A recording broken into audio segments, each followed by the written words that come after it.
Boa noite. Boa noite. Aumenta o número de estados em alerta por falta de remédios para entubar pacientes com Covid. A Polícia Federal anuncia a troca do superintendente no Amazonas, Alexandre Saraiva. Ontem, ele apresentou notícia-crime contra o ministro do Meio Ambiente, Ricardo Salles, por atrapalhar a investigação da maior apreensão de madeira do país. Por 8-3, o Supremo Tribunal Federal confirma a anulação de condenações do ex-presidente Lula pela Justiça Federal em Curitiba. O Tribunal de Contas da União inocenta a ex-presidente Dilma Rousseff no caso de compra de uma refinaria americana pela Petrobras. Nos Estados Unidos, o ex-policial acusado de matar George Floyd se recusa a depor no tribunal e o julgamento vai para a fase final. Agora, no Jornal Nacional.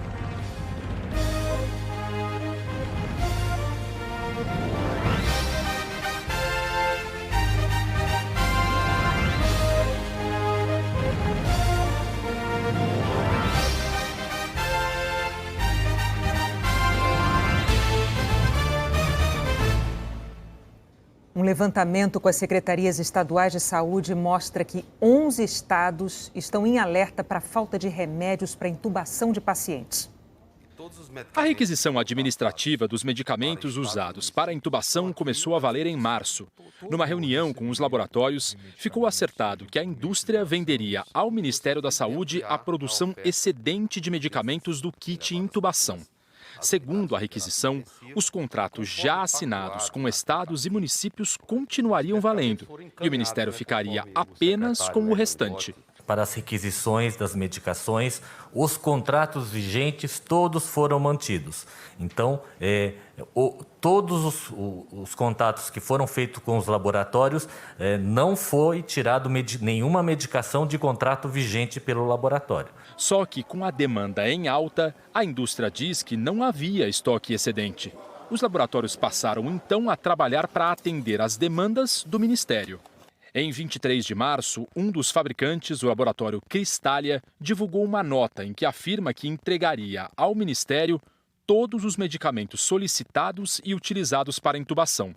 O presidente executivo do Sindicato da Indústria diz que a entrega de medicamentos ao Ministério foi o que provocou problemas na distribuição. Requisições, de forma geral, sempre atrapalham a logística da indústria. No caso específico do Ministério da Saúde, nós tivemos reuniões, as empresas tiveram reuniões com os representantes do Ministério da Saúde e procuraram adequar a possibilidade dos produtos a serem entregues para o governo. Mas isso, de uma forma geral, é como você despir um santo para vestir o outro. Além de São Paulo, pelo menos 10 estados admitem a falta de medicamentos ou estoques em níveis muito baixos para no máximo 15 dias. Em Ituiutaba, no Triângulo Mineiro, um hospital filantrópico parou de internar pacientes na UTI pela falta dos medicamentos. Segundo a Federação das Santas Casas de São Paulo, 160 hospitais só têm estoques do kit intubação para 3 dias. Diante da escassez, os médicos estão apelando para outros remédios na tentativa de sedar os pacientes.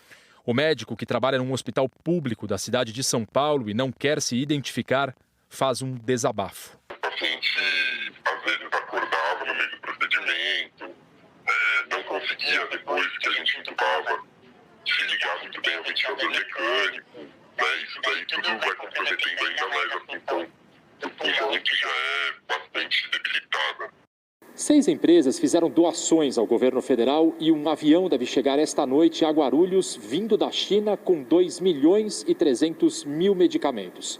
O Ministério da Saúde diz que vai distribuir esses remédios aos estados imediatamente, mas não soube dizer para quantos dias essa remessa será suficiente.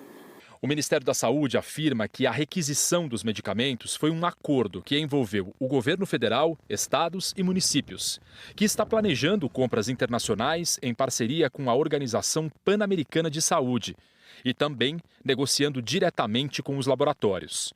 O Ministério declara ainda que os estados também podem e devem providenciar suas próprias compras diretamente no mercado internacional.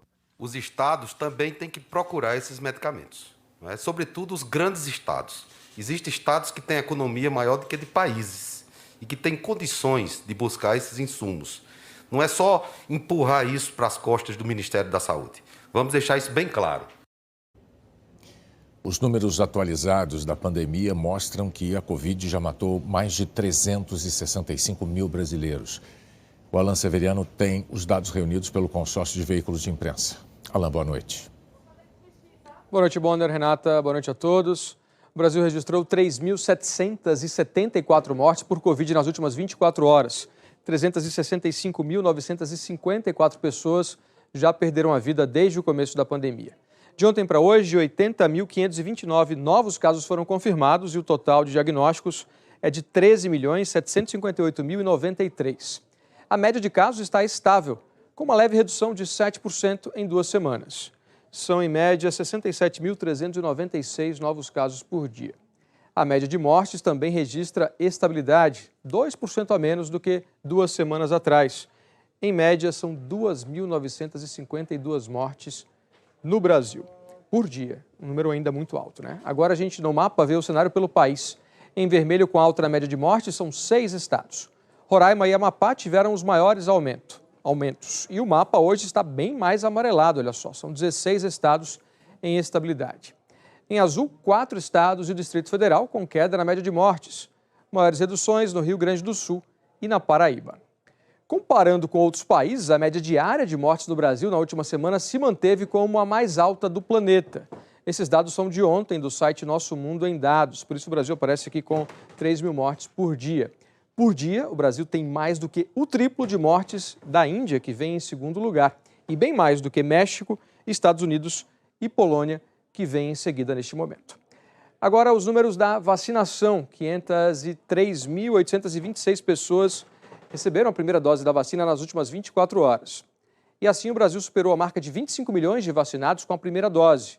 São 25.460.098, o que equivale a 12,02% da população. Ou seja, de cada 100 brasileiros, 12 foram vacinados. 8.558.567 pessoas receberam também a segunda dose, ou 4,04% da população. Hoje, 24 estados do Distrito Federal atualizaram dados da vacinação. Em tons mais escuros de azul, os estados com maior percentual da população vacinada com a primeira dose. Até agora, os 5 que mais aplicaram a primeira dose foram Rio Grande do Sul, Mato Grosso do Sul, depois vem a Paraíba, Espírito Santo e Bahia. Em g1.com.br/coronavírus você encontra os dados do seu estado e outras informações sobre a vacinação. Bonner, Renata. Obrigada, Alain. Na sessão de hoje, no Senado, o presidente da Casa, Rodrigo Pacheco, leu em plenário os nomes dos integrantes da CPI da Covid. É o último passo antes do início dos trabalhos. Pacheco disse que vai conversar com os integrantes e marcar a data da primeira sessão. Pelo regimento, o senador mais velho da comissão, Otto Alencar, do PSD, vai comandar a instalação da comissão. O primeiro passo é a escolha do presidente, que, em seguida, indica o relator. A CPI vai investigar ações e omissões do governo federal na pandemia e os repasses de recursos da União para estados e municípios. A Polícia Federal está investigando se a mulher que se apresentou como enfermeira e ofereceu que seria uma sessão clandestina de vacinação teria agido em outras cidades além de Belo Horizonte. A movimentação de Júnior Guimarães, registrada em vídeos, fotos e troca de mensagens, indica que a vacinação com um suposto imunizante contra a Covid foi além de Belo Horizonte.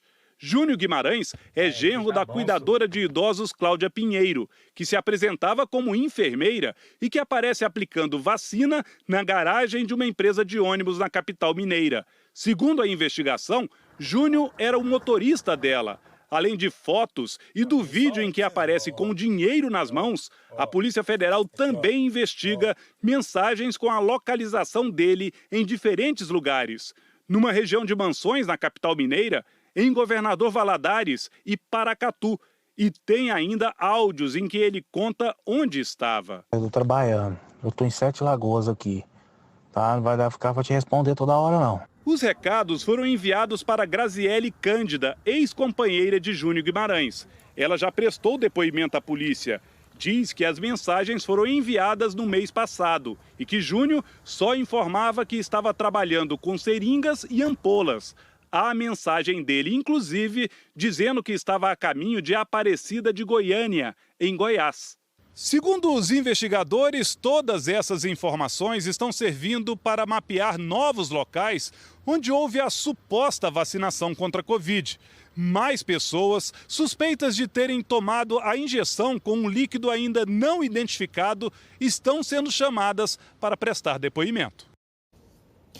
Em fevereiro, o setor de serviços no Brasil superou pela primeira vez o nível de antes da pandemia, com a 9ª alta seguida. Cresceu 3,7% na comparação com janeiro. Mas no período de 12 meses, os serviços ainda acumulam uma queda de mais de 8,5%. A Caixa anunciou a antecipação dos saques em dinheiro da primeira parcela do auxílio emergencial para o dia 30 de abril e não mais em 4 de maio. O novo calendário está na página do Jornal Nacional na internet. Os donos de pequenos comércios e de pequenos negócios estão sofrendo com a falta de financiamento para manter as portas abertas durante a pandemia. O pequeno salão de beleza da Deusa vivia cheio. Agora tá assim. A clientela praticamente sumiu.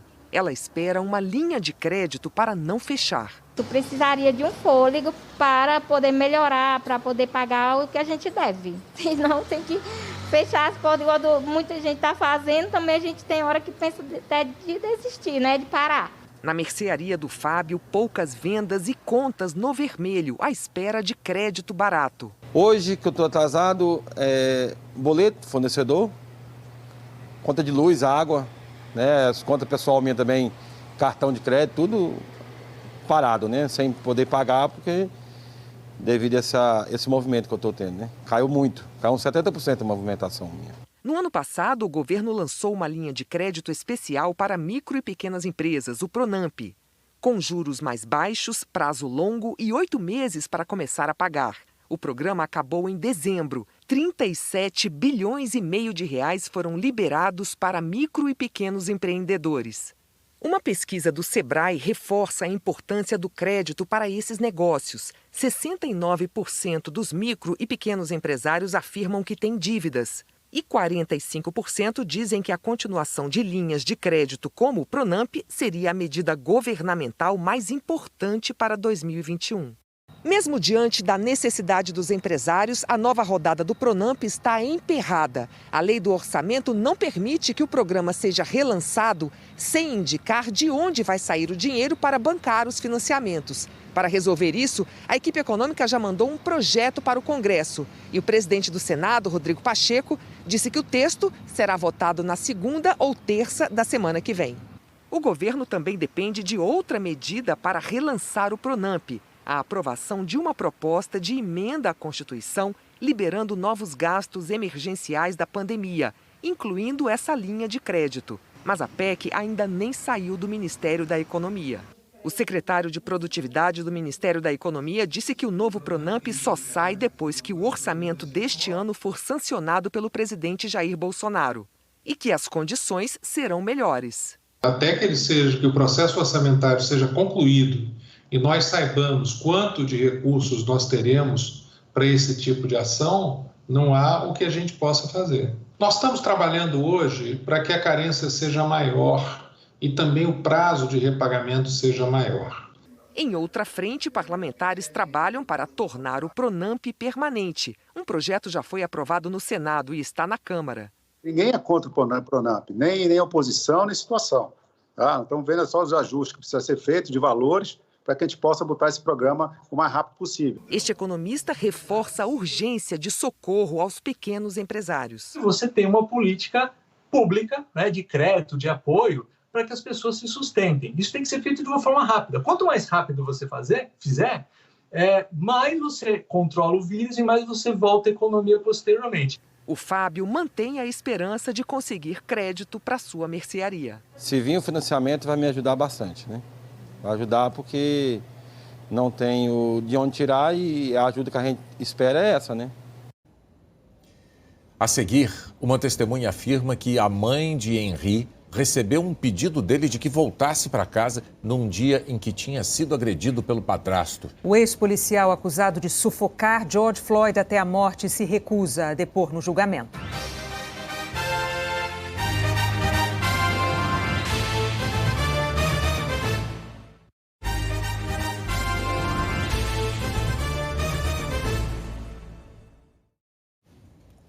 Duas testemunhas deram novas informações à Polícia do Rio sobre o relato de agressões do vereador Jairinho ao enteado dele, Henri Borel.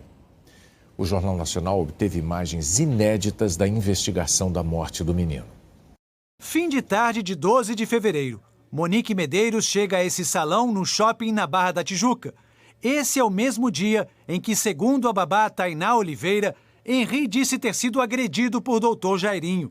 A mãe de Henri digita no celular caminhando, depois senta numa cadeira. Segundo a polícia, esse é o momento em que Monique recebe uma videochamada do filho. É possível ver a imagem na tela do aparelho. A cabeleireira que atendeu Monique nesse dia prestou depoimento e contou detalhes da conversa entre mãe e filho. Disse que lembra do menino perguntando: "Mãe, eu te atrapalho?" O tio disse que te atrapalho, ao que Monique respondeu que não, de forma alguma. Ela afirma ter percebido que o Henri chorava e que a criança pediu: "Mamãe, vem para casa." A cabeleireira disse que Monique questionou o menino sobre o que havia acontecido, mas que não se recorda se Henri respondeu: "O tio bateu" ou "o tio brigou." Mensagens apreendidas pela polícia no celular de Monique mostram que nesse dia, a essa mesma hora, a babá de Henri, Tainá Oliveira, iniciou uma conversa com Monique. A babá relatou as agressões e postou um vídeo do menino mancando. A cabeleireira disse que depois de conversar com o filho, Monique falou ao telefone com um homem, o mesmo a quem Henri havia se referido, Jairinho. "Você nunca mais fale que meu filho me atrapalha, porque ele não me atrapalha em nada", teria dito Monique. "Você não vai mandar ela embora, porque se ela for embora, eu vou embora junto", que seria uma referência a babá. A cabeleireira disse ainda ter ouvido Monique gritar exaltada ao telefone: "Quebra, pode quebrar tudo mesmo, você já está acostumado a fazer isso." A cabeleireira disse que Monique perguntou a ela se tinha alguma loja que vendesse câmeras no shopping e que depois ela foi embora do salão apressada. Em depoimento, a babá contou que nesse dia, Jairinho voltou ao apartamento visivelmente exaltado, questionando o menino: "Henri, o que você falou para sua mãe? Você gosta de ver sua mãe triste com o tio? Você mentiu para sua mãe?" A empregada Leila Rosângela também voltou à delegacia e, assim como a babá, mudou o depoimento. Agora, a empregada disse que Henri estava com cara de apavorado quando saiu do quarto naquele dia e confirmou a versão da babá sobre as agressões. Thalita Fernandes Santos, irmã de Jairinho, também foi ouvida. Perguntada se em algum momento alguém lhe relatou algum evento envolvendo agressões praticadas por Jairinho contra alguma criança, respondeu que não, nunca, contrariando o que a babá disse à polícia. Hoje à tarde, Monique Medeiros recebeu no presídio em Niterói a visita dos seus novos advogados. No início das investigações, orientado por um advogado, o casal apresentou a mesma versão à polícia, de que a morte de Henri teria sido causada por acidente. Agora presos, suspeitos de homicídio duplamente qualificado, eles serão representados por escritórios diferentes. A defesa de Monique já pediu que ela seja ouvida novamente pela polícia. Estas outras imagens, também apreendidas pela polícia, são do dia 12 de março. Mostram Monique voltando ao mesmo salão, 2 dias depois de enterrar o filho. O advogado André França Barreto, que defendia o vereador Jairinho, anunciou que deixou o caso para evitar conflito de interesses depois que Monique Medeiros resolveu trocar de defesa. O julgamento do ex-policial americano acusado de matar George Floyd vai entrar na fase final depois que ele se recusou a depor sobre o caso. Pela primeira vez, o tribunal ouviu a voz de Derek Chauvin. Ele disse: "Vou invocar o direito de não me pronunciar." Pelo protocolo, os jurados não estavam presentes, mas foram comunicados. O ex-policial responde a 3 acusações, sendo a mais grave homicídio culposo, aquele em que não há intenção de matar. Durante o julgamento, os promotores chamaram 38 testemunhas. Pedestres descreveram o desespero de ver Chauvin ajoelhado sobre o pescoço de George Floyd. Policiais disseram que o gesto foi contra o treinamento que receberam. E médicos afirmaram que as ações do ex-policial causaram a morte de Floyd. A defesa levou 7 pessoas para depor. Elas tentaram convencer os jurados de que Derek Chauvin agiu de forma correta, que o uso de força foi justificado e que George Floyd morreu por problemas cardíacos agravados pelo uso de drogas. Na segunda-feira, a defesa e a acusação vão apresentar os argumentos finais. Depois, os jurados vão se reunir a portas fechadas para decidir se consideram Chauvin culpado ou inocente de cada uma das acusações. Também hoje, a poucos quilômetros dali, a ex-policial que matou Daunte Wright no domingo compareceu à primeira audiência. Kimberly Potter é acusada de negligência e de assumir o risco consciente de causar a morte do jovem de 20 anos.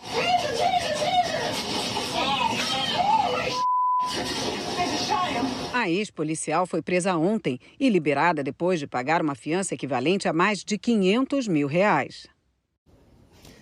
Os Estados Unidos anunciaram hoje uma série de sanções econômicas contra a Rússia e expulsaram 10 funcionários da embaixada russa em Washington. O governo americano acusou a Rússia de tentar interferir na eleição presidencial do ano passado, de executar um ataque cibernético contra agências do governo e de pagar recompensas a quem matasse soldados americanos no Afeganistão. O presidente Joe Biden informou que falou com o presidente russo Vladimir Putin e que, na conversa, disse não ter o objetivo de escalar as tensões entre os dois países. A seguir, o Supremo confirma a anulação de condenações do ex-presidente Lula pela Justiça Federal em Curitiba. O Tribunal de Contas da União inocenta a ex-presidente Dilma Rousseff no caso da compra de uma refinaria americana pela Petrobras.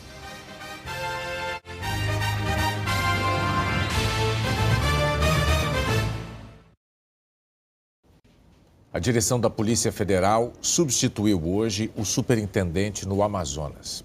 Alexandre Saraiva comandava a investigação da maior apreensão de madeira do Brasil.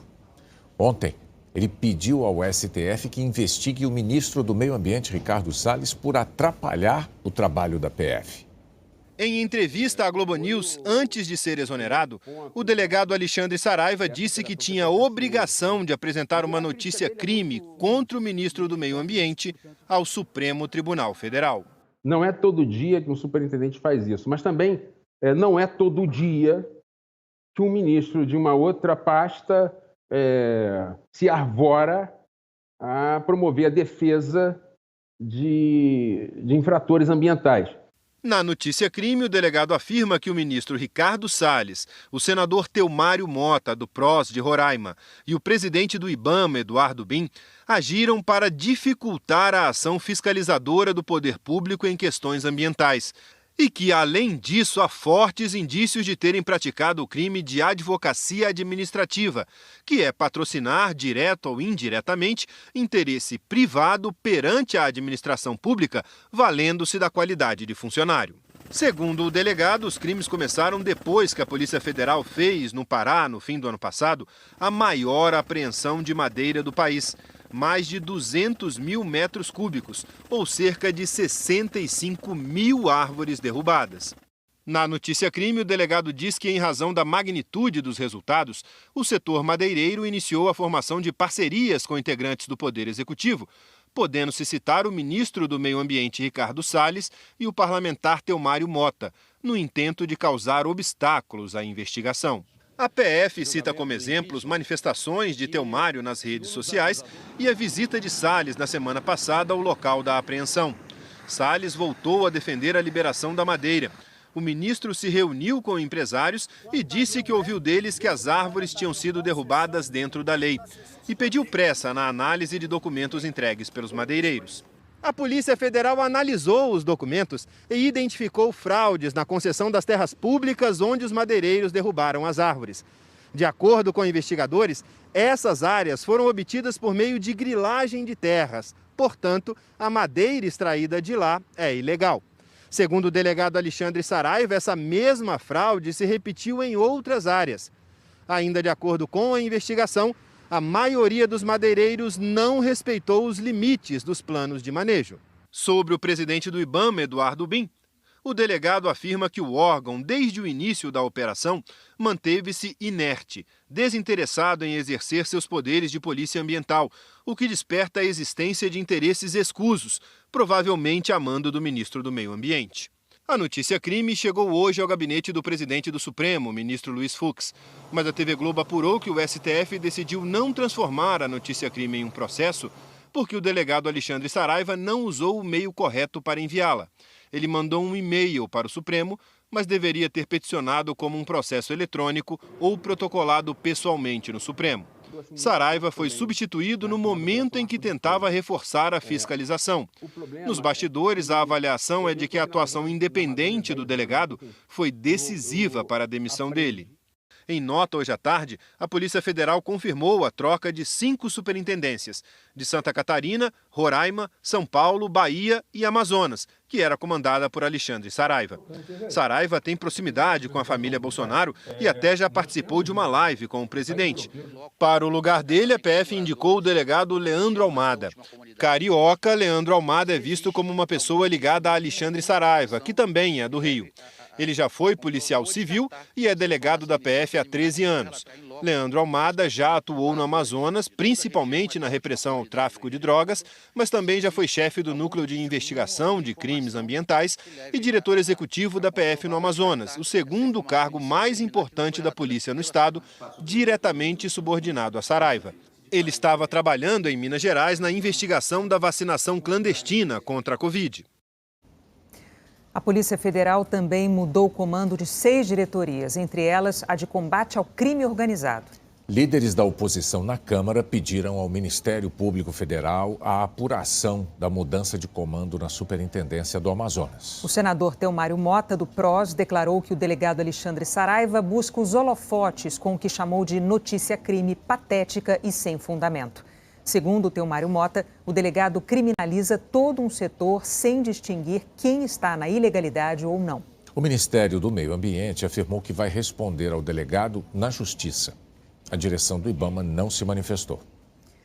Chegou a hora da previsão do tempo. Vamos lá para São Paulo falar com a Anne Lotterman. Boa noite, Anne. Oi, Renata. Boa noite para você, para o Bonner. Boa noite a todos. Hoje eu começo explicando por que está chovendo tanto no Nordeste. A explicação está aqui, ó, nessa alta pressão. Ao longo do ano, ela fica variando de posição no oceano. Agora, ela está mais perto da costa. E aí, o vento constante jogando umidade nessa direção do mar para o continente deixa o tempo mais fechado e chuvoso. São os chamados ventos alísios. E aí, qualquer instabilidade que se forma no oceano é deslocada para o Nordeste. São as conhecidas ondas de leste. Em Fortaleza, esse é o mês mais chuvoso do ano. Ao longo dos próximos dias, a região terá grandes volumes. Só no início da semana que vem é que ela perde força e aí esquenta mais. Amanhã chove forte também em Maceió, onde a máxima não passa dos 27 graus. No Recife, 28, João Pessoa, 29, Natal, 30 e em Salvador, máxima de 28 graus. Enquanto isso, no Amazonas, os rios já atingiram cota de inundação em Manaus, Manacapuru e também em Itacoatiara. E a tendência é continuar subindo até junho, até porque a região norte está no caminho das fortes chuvas. Amanhã, por exemplo, chove em toda a região, mas nessas áreas aqui em azul mais escuro é onde a chuva ela é mais volumosa. Destaco aqui Boa Vista e Manaus com 28 graus e muita chuva e em Belém máxima de 31. E nas outras regiões? Olha só, Renata, nas outras regiões é o seguinte, tem uma área de atenção com chuva que pode ser mais forte aqui no Rio Grande do Sul, no oeste do Paraná até o sul de Mato Grosso do Sul. Em cidades como Ponta Porã, Foz do Iguaçu, Santa Rosa, Bagé e também em Rio Grande. Mas a chuva ela deve chegar em algum momento do dia em outras áreas do país, como todo o centro-oeste e parte do sudeste. O tempo fica firme desde Santa Catarina, passando pelo Paraná, São Paulo, Rio de Janeiro, uma grande intermediária aqui de Minas Gerais até o interior da Bahia. Em Florianópolis, máxima de 28 graus, Curitiba 25, São Paulo com mínima de 15 graus. Deve ser a noite mais fria do ano até agora. O mesmo vale para Belo Horizonte, com apenas 13 graus e máxima de 26 graus. No Rio de Janeiro, a tarde fica abafada com 30 graus de máxima. Em Goiânia, o calor vai continuar nos próximos dias com chuva bem isolada. E em Cuiabá, amanhã a máxima de 34 graus, mas a temperatura vai caindo um pouquinho até o fim de semana. No domingo não deve passar dos 30 graus. Renata Bonner. Obrigada, Anne. O Tribunal de Contas da União inocentou a ex-presidente Dilma Rousseff no caso da compra da refinaria de Pasadena, nos Estados Unidos. O TCU concluiu que a ex-presidente Dilma Rousseff não agiu de má fé ao concordar com a compra da refinaria. Dilma era ministra da Casa Civil no governo Lula e presidia o Conselho de Administração da Petrobras quando a refinaria de Pasadena começou a ser comprada pela estatal em 2006. Dilma votou a favor da compra de metade da refinaria por 360 milhões de dólares. 6 anos depois, em 2012, quando Dilma já era presidente da República, a Petrobras foi obrigada a comprar a outra metade da refinaria. O custo total chegou a 1,3 bilhão de dólares. O negócio levantou suspeita de superfaturamento e evasão de divisas. Segundo o Tribunal de Contas da União, os prejuízos ultrapassaram 580 milhões de dólares. Em 2014, o TCU inocentou Dilma Rousseff no caso. Em 2017, foi aberto outro processo e agora Dilma foi inocentada pela segunda vez. O Tribunal de Contas da União concluiu que a então ministra não tinha conhecimento de atos ilícitos na compra da refinaria. O TCU responsabilizou pela compra o ex-presidente da Petrobras, José Sérgio Gabrielli, 2 ex-diretores e outras 4 pessoas, e aplicou um bloqueio de bens que chega ao valor do prejuízo apurado. O relator do caso, o ministro Vital do Rego, disse que não há razoabilidade e proporcionalidade em igualar as responsabilidades daqueles que agiram com deslealdade com as dos outros envolvidos, cuja má-fé não ficou demonstrada nestes autos, tampouco em outras instâncias nas quais se apura o caso Pasadena. A ex-presidente não é alvo de investigações na justiça sobre o caso de Pasadena. A compra da refinaria foi investigada pela Lava Jato, mas os procuradores não encontraram provas contra Dilma. O Supremo Tribunal Federal e a Procuradoria-Geral da República arquivaram 2 pedidos de investigação contra a ex-presidente no caso. A defesa de Dilma Rousseff disse que, ao inocentar a ex-presidente, a decisão do TCU finalmente fez justiça. José Gabrielli declarou que não se envolveu pessoalmente com as negociações e que apenas cumpriu os deveres como presidente da Petrobras. Ele disse que vai recorrer da decisão. Por 8-3, o Supremo Tribunal Federal manteve a decisão do ministro Edson Fachin de anular as condenações do ex-presidente Lula pela Justiça Federal no Paraná. Com esse resultado, Lula recuperou o direito de se candidatar. O plenário do Supremo analisou a decisão do ministro Edson Fachin tomada em março. O relator da Lava Jato no STF entendeu que a 13ª Vara Federal em Curitiba não tinha competência para julgar 4 processos de Lula: o sítio de Atibaia, o triplex do Guarujá e os ligados ao Instituto Lula e a um apartamento em São Bernardo do Campo. E determinou que as ações fossem remetidas para a Justiça Federal em Brasília.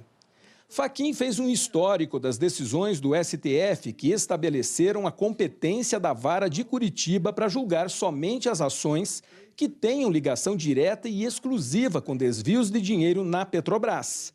E relembrou que o ponto de partida desse entendimento foi uma decisão do plenário do Supremo, tomada em 2015. Fachin afirmou ainda que, no caso de Lula, o Ministério Público Federal não estabeleceu uma ligação direta do ex-presidente com o recebimento de propina de contratos da Petrobras e que os investigadores apontaram a atuação de Lula em diversos órgãos da administração federal, pelos quais se espalharam as práticas ilícitas, sendo a Petrobras apenas um deles. Por isso, segundo o ministro, Lula teria que receber o mesmo tratamento dos outros suspeitos que tiveram as investigações retiradas de Curitiba nos casos em que a relação direta não era apenas com a Petrobras. E, por fim, votou contra o recurso da Procuradoria-Geral da República, que pediu a permanência das 4 ações no Paraná. Portanto, casos idênticos ou semelhantes impõem decisões idênticas ou similares. E por isso, assentei na decisão agravada que as regras de competência, ao concretizarem o princípio do juiz natural, servem, dentre outros nobres objetivos, a garantir a imparcialidade da atuação jurisprudencial. Repito, senhores ministros e senhoras ministras, respostas análogas a casos análogos, com as decisões proferidas no âmbito desse Supremo Tribunal Federal, não há como sustentar que apenas o caso do ora paciente, nas condições análogas a inúmeros outros casos julgados, deva ter a prestação jurisdicional levada a efeito pela 13ª Vara Federal da Subseção Judiciária de Curitiba. O ministro Nunes Marques divergiu do relator e votou pela competência da 13ª Vara de Curitiba. Ao ler partes das ações, o ministro afirmou que os procuradores da Lava Jato mostram a relação direta de contratos superfaturados da Petrobras com o pagamento de propina a Lula. Afirmou ainda que não se pode voltar atrás em processos já concluídos, que a competência da vara em Curitiba já foi confirmada pelas instâncias inferiores e que, mesmo que se declare a incompetência da Lava Jato no Paraná, não cabe anular todos os atos praticados até agora. Verifica-se que os fatos ilícitos versados nas ações penais acima descritas estão, de fato, associados diretamente ao esquema criminoso de corrupção e lavagem de dinheiro investigado no contexto da Operação Lava Jato, cuja lesividade veio em detrimento exclusivamente da Petrobras. E, em assim sendo, a competência, ao meu sentir, é da 13ª Vara Federal da Seção Judiciária de Curitiba, no Paraná. O ministro Alexandre de Moraes concordou com Fachin sobre a incompetência da Lava Jato no Paraná. Afirmou que o Ministério Público não conseguiu comprovar uma relação direta das ações contra o ex-presidente Lula com contratos fraudulentos da Petrobras. Segundo Alexandre, o que ocorreu foi uma ligação genérica entre o pagamento de propina com o esquema fraudulento na Petrobras.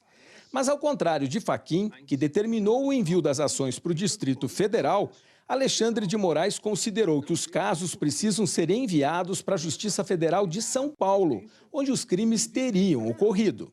Não há nenhuma relação, a meu ver, com o Distrito Federal. Ah, mas é o presidente da República, que é o réu. Mas não existe prerrogativa de foro de primeira instância territorial. Os casos todos, e aqui a competência me parece ser territorial, os casos todos ocorreram em São Paulo. A ministra Rosa Weber também declarou a incompetência da 13ª Vara Federal de Curitiba para julgar os processos de Lula. Rosa Weber afirmou que não é possível afirmar que a chamada conta da propina para o ex-presidente teria sido abastecida apenas por recursos desviados da Petrobras. O argumento trazido pela Procuradoria-Geral da República de que os valores ilícitos dos quais se teria beneficiado o paciente seriam provenientes de alegada conta corrente geral de propinas, aspas, mantida pelo Grupo OAS e destinada aos agentes do Partido dos Trabalhadores, não é suficiente a comprovar esta ligação. Não há elemento robusto a indicar ter sido ela abastecida exclusivamente com desvios de recurso da Petrobras S.A. O ministro Dias Toffoli também acompanhou o relator pela incompetência da Vara de Curitiba e disse que está aberto a discutir para onde devem ir as 4 ações contra o ex-presidente Lula. Ricardo Lewandowski, Gilmar Mendes, Carmen Lúcia e Luiz Barroso seguiram o relator Edson Fachin e votaram pela incompetência da Vara de Curitiba. Em seu voto, Barroso ressaltou que a anulação é somente para essas 4 ações do ex-presidente Lula e não vale para os outros processos da Lava Jato. Nas ocasiões em que essa matéria, presidente, esteve no plenário, eu me posicionei, e todos sabem, pela existência de conexão probatória. E a minha posição não prevaleceu. De modo que eu entenderia, como linha de princípio, até porque a conexão probatória deve ser verificada, eu penso que caso a caso, de modo que imagino que esta decisão não significa necessariamente uma repercussão sistêmica, mas acho que é uma questão pontual na avaliação do relator. O ministro Marco Aurélio seguiu o voto divergente do ministro Nunes Marques. O decano da corte lembrou que os casos tramitaram em várias instâncias da justiça e que o habeas corpus da defesa não é instrumento jurídico adequado para tratar a questão, pois não dá o direito à defesa dos procuradores e não permite a análise de fatos e provas. Marco Aurélio afirmou ainda que anular as decisões da 13ª Vara de Curitiba sobre a Lava Jato é decepcionar a sociedade. Disse que alguma coisa está errada. De repente, se dá o dito pelo não dito. Insubsistentes as 4 condenações e volta-se a estaca zero. A perplexidade da população, da sociedade, passa a ser enorme. E se volta a estaca zero, vou repetir, julgando-se ações em que não se tem propriamente um contraditório com a atuação, repito, do Estado acusador,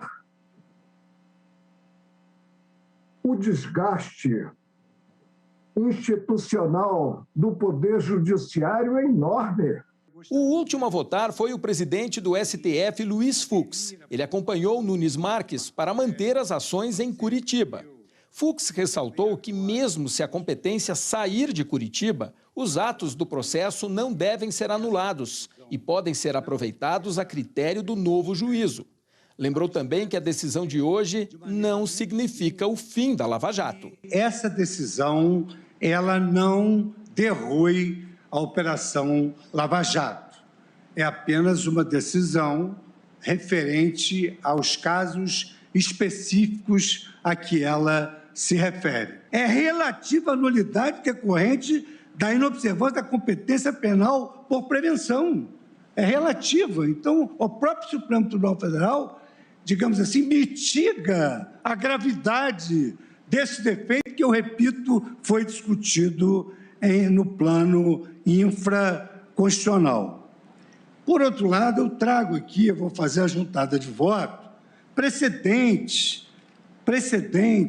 do próprio Supremo Tribunal Federal, dizendo que, em caso de incompetência relativa, não se anula esses atos decisórios, não são anuláveis os atos decisórios.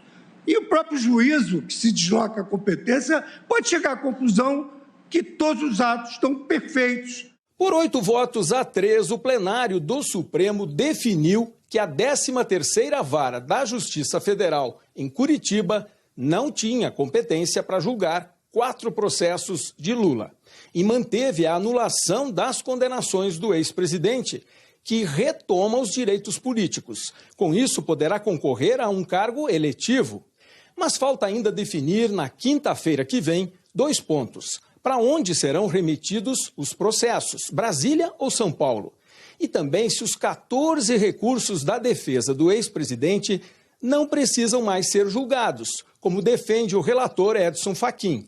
Um deles já foi julgado pela 2ª turma, que considerou o então juiz Sérgio Moro parcial no julgamento do triplex do Guarujá. A defesa do ex-presidente Lula classificou a votação do Supremo Tribunal Federal como mais uma decisão histórica. A defesa afirmou que o resultado reforça o Estado de Direito ao confirmar que a 13ª Vara Federal de Curitiba era incompetente para julgar os casos do ex-presidente Lula. A defesa de Lula disse ainda que se trata de mais uma decisão que restabelece a segurança jurídica e a credibilidade do sistema de justiça do nosso país. O ex-juiz Sérgio Moro e o núcleo da Lava Jato no Ministério Público Federal do Paraná não quiseram se manifestar. Hoje, o ministro Edson Fachin pediu para ser transferido da 2ª para a 1ª turma do STF. Ele quer ocupar a vaga que vai se abrir com a aposentadoria do decano, ministro Marco Aurélio, no dia 5 de julho. Mas antes, o presidente da corte, Luiz Fux, vai consultar se outros ministros mais antigos da segunda turma têm interesse pela vaga. Fachin é relator da Lava Jato no Supremo e afirmou que, se for transferido, os casos da operação continuarão sendo julgados pela segunda turma. Mas esse entendimento ainda não foi confirmado oficialmente. A seguir, o brasileiro que se recupera de um transplante de 3 órgãos e de um único doador. Renato Gaúcho não é mais técnico do Grêmio. Ele comandava o clube desde setembro de 2016 e saiu depois da eliminação do Grêmio na Libertadores. O paciente de uma cirurgia inédita no Brasil está em recuperação no Rio de Janeiro. Ele recebeu 3 órgãos num único transplante e de um único doador. Sprint, vamos lá. Reta final. Nem precisa dizer que o paciente passa bem. E se a recuperação impressiona, a história de como José Honório chegou até aqui também. Ele tem 56 anos, é faixa preta de karatê, muay thai, luta livre e foi campeão brasileiro de jiu-jitsu. Fez o esporte encantar 3 gerações só na família. Né, Rafael? Né, Gabriel? Dono de uma academia onde a maioria dos alunos não paga, o mestre sempre foi um exemplo. A não ser por uma certa teimosia em cuidar da saúde. Ele tinha um problema de coração, já sabia, mas achava que era tratável com remédio, com cuidado. E detalhe, não falava e também não deixava o pessoal falar. Há uns 10 anos, o mestre José Honório descobriu que tinha um problema mais grave de insuficiência cardíaca. Mesmo assim, não parou de treinar. Depois, veio a notícia de que outros órgãos do organismo estavam comprometidos por causa do coração. Também não parou de treinar. Só parou mesmo dias antes da internação para fazer o transplante. Só que a indicação de substituir o rim virou questão de vida ou morte se não ganhasse também coração e fígado novos. A gente tentou ainda a terapêutica com medicamentos, com a diálise, mas não surtiu efeito. E aí a gente seguiu com a decisão do transplante triplo. E de um único doador, numa cirurgia nunca feita no Brasil. No centro cirúrgico, 20 médicos. José Honório recebeu primeiro o fígado e o coração. Os 2 órgãos vieram ligados do doador e foram implantados assim, em bloco. 3 cirurgiões cardíacos faziam as ligações do coração, enquanto 4 cirurgiões abdominais trabalhavam nas conexões do fígado, simultaneamente. Assim que a circulação de sangue foi restabelecida e estava tudo bem, começou o implante do rim. Foram 11 horas de cirurgia. Os médicos do Hospital São Lucas tiveram assessoria de cirurgiões americanos que dominam essa técnica. Não foi uma decisão fácil, uma decisão muito difícil da gente chegar ao ponto de ter que trocar 3 órgãos simultaneamente no mesmo indivíduo, né? Isso foi muito emocionante para todos nós e a gente ficou muito alegre aqui de ver esse paciente hoje aqui já pedalando de bicicleta no CTI. Pedalando no 3º dia depois da cirurgia. E com essa cara boa para fazer os médicos sorrirem. Aí tá sendo abusado também, pô. Eu sempre quis ganhar. E não seria diferente com essa nova oportunidade que Deus está me dando. Para não dizer que ele tá 100%, falta controlar a ansiedade para rever a família. O Gabriel nasceu e mora fora do Brasil. E ainda não conheceu o avô. Eu estou muito na expectativa por esse ano. Eu quero estar junto com eles e ter o campo certo. Assim que sair do hospital, o homem acostumado a tantas vitórias vai mostrar que vencer pode ter muitos significados. Muito feliz, muito feliz. O Papa Francisco enviou um vídeo para a Assembleia Geral da Conferência Nacional dos Bispos do Brasil com uma mensagem aos brasileiros. Francisco disse que o país passa por uma das provas mais difíceis da história, que ele está próximo das milhares de famílias que perderam um parente por Covid e pediu união para superar a pandemia e o vírus da indiferença. O Papa disse que, durante a visita inesquecível ao Brasil em 2013, ele lembrou a história da imagem de Nossa Senhora Aparecida, encontrada quebrada num rio, como símbolo da realidade brasileira. Segundo o Papa, a lição é que aquilo que está quebrado pode recuperar a unidade. Até amanhã.